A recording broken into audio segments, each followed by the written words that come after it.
I want to take you through some very, very important rules in maintaining one's health and ensuring longevity in a very useful way.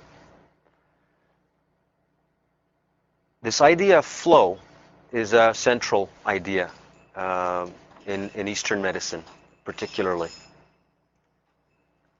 The body has a certain flow. It likes to wake up with the sun, likes to go to sleep with the moon, not the other way around. It tends to get hungry on a daily basis, a few times a day usually. And when it does, it needs to be given something. And then it's satisfied, and then the sensation of hunger comes up again, and that needs to be respected. When thirst comes up, it needs to be respected. When tiredness comes up, it needs to be respected, and rest should be observed.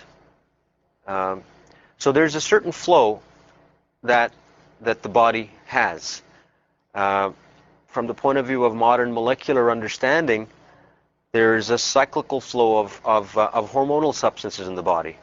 So the thyroid hormone and adrenaline is peaked, pumped out in a peak early in the morning as we arise.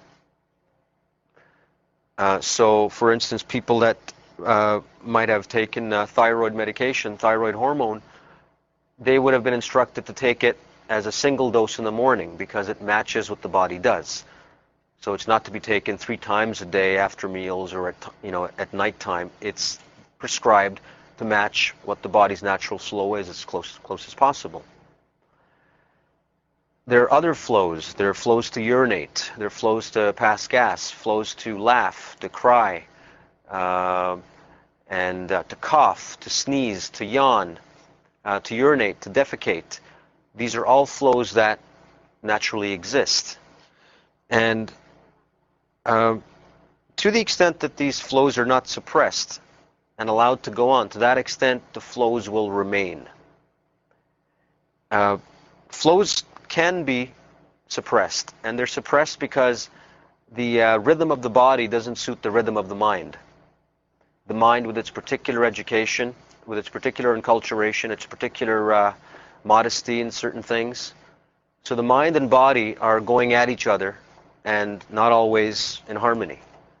And the ideal of yoga is that mind and body are in harmony. They speak the same language, they want the same thing, and they compromise with each other when necessary, but they're not against each other. They're not opposite to each other.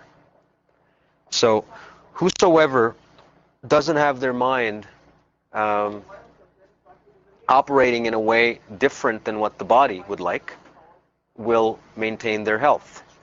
So partly it's an art of self-awareness to be aware of what the flow is, because it varies for individuals and it varies day to day.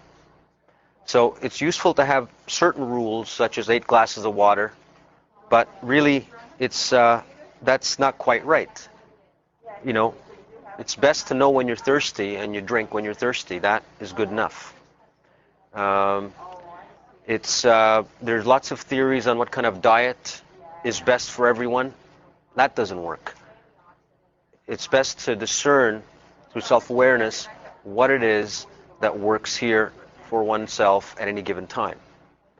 And that changes too, because it changes according to season. You'll find that you want more fresh stuff, fruits and vegetables in the summer, and your body will move more towards heavier things in the winter, more oils, more meats. So there's a certain flow, and the flow is more complex than any statement that can be made, any theoretical statement that can be made. A very, very important flow is, which is a master flow in the body, is well, this is what happens when you have it in the afternoon. This is not a problem. We'll just deal with it in a very calm way. Brings me to my next topic: breath. Don't lose your breath over trifling things, because breath is a very important flow. It's a master flow, and as the body is behaving, as it's doing, as the mind is being, the breath matches it. So when the breath is centered low in the abdomen, physiology is very stable. When the breath moves away from here, physiology begins to get jittery. It begins to be much more easily pushed around by this food or that conversation or that TV program or that opinion and so on. There's a sensitivity. Okay, so another ideal in yoga is non-attachment, and really non-attachment refers to the ability to not be affected by things that are really not earth-shattering, groundbreaking things. Little things fly off one, and they don't disturb one's flow, disturb the flow of the body. So moving in that direction stabilizes energy flow, stabilizes physiology. And so there's a whole self-development, mental, emotional component to having longevity and rejuvenation, or longevity at this point anyway we're talking about.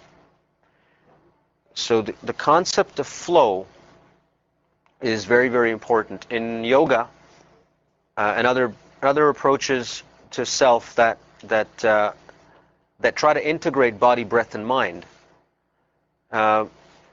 it's possible to work with one's breath and to shift physiology. It's possible to work with one's mind in various different ways and to shift physiology and bring one closer to a very healthy flow. So there's lots and lots of ways. As long as flow is respected, health will remain. In Ayurvedic or Indian medicine, one of the primary causes of disease is the suppression of natural urges. Okay, that's really key. So that if there's a continual suppression of the urge to urinate, there is an energy flow block in this area. Things will begin to happen that normally don't happen. Stones, for instance, or a tendency towards bladder inflammation. So anywhere the flow is not smooth, anything can happen. And depending on what happens, it gets a different medical diagnostic category, but it's possible to look at it from this viewpoint as well. I'll give you a clinical example. One time, one of my clients, this person's complaint was migraine headaches. And upon taking complete case history, speaking with her for nearly an hour, I discerned that she went and she urinated once a day.